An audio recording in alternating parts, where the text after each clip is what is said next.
কোনোভাবেই সশস্ত্র বাহিনীর সুনাম প্রশ্নবিদ্ধ হতে দেওয়া হবে না বলে জানিয়েছেন প্রধানমন্ত্রী শেখ হাসিনা। রাজধানীতে সামরিক বাহিনী কমান্ড অ্যান্ড স্টাফ কলেজের গ্র্যাজুয়েশন অনুষ্ঠানে তিনি এই কথা জানান। দেশের স্বাধীনতা ও সার্বভৌমত্ব রক্ষায় যে কোনো ত্যাগ স্বীকারে প্রস্তুত থাকার জন্য সেনা সদস্যদের প্রতি আহ্বান জানান শেখ হাসিনা। নজরানা চৌধুরীর রিপোর্ট। সামরিক বাহিনী কমান্ড অ্যান্ড স্টাফ কলেজ ডিএসসিএসসির 2015-16 কোর্সের সমাপনী অনুষ্ঠানে যোগ দিয়ে প্রধানমন্ত্রী শেখ হাসিনা কোর্স সম্পন্নকারীদের হাতে সার্টিফিকেট তুলে দেন।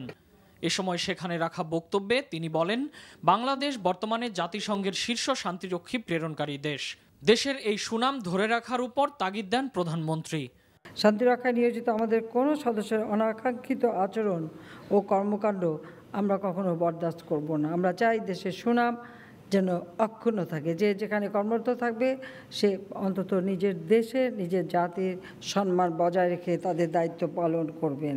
আমি চাই না যে আমাদের সশস্ত্র বাহিনীর সুনাম কোনো মতে প্রশ্নবিদ্ধ হোক। 2015-16 সালে স্টাফ কোর্সে 11 জন নারী সহ মোট 268 জন কর্মকর্তা অংশ নেন। এর মধ্যে বাংলাদেশ সেনাবাহিনীর 158 জন, নৌবাহিনীর 23 জন ও বিমান বাহিনীর 20 জন কর্মকর্তা ছিলেন।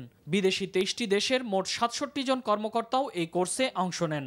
এই প্রশিক্ষণে অর্জিত জ্ঞান সংশ্লিষ্ট কর্মকর্তাদের আরও বেশি দায়িত্বশীল করে তুলবে বলে আশা প্রকাশ করেন প্রধানমন্ত্রী। এই প্রশিক্ষণে অর্জিত জ্ঞান আরও দায়িত্বশীল করে তুলবে আপনাদের। যে কোনো ধরনের চ্যালেঞ্জ মোকাবেলায় নিজেকে সবসময় প্রস্তুত থাকতে হবে। সবসময় আত্মবিশ্বাস নিয়ে নিজের কর্মস্থানে কর্মসম্পন্ন করতে হবে। আর স্বাধীনতা সার্বভৌমত্ব রক্ষার জন্য যে কোনো ত্যাগ স্বীকারে সদা প্রস্তুত থাকতে হবে। দেশকে পরমুখাপেক্ষী না হয়ে নিজের পায়ে দাঁড় করানোর জন্য যার যার জায়গা থেকে সরকারকে সহযোগিতা করার জন্য সকলের প্রতি আহ্বান জানান শেখ হাসিনা। Nazrana Chowdhury, NTV news, Dhaka.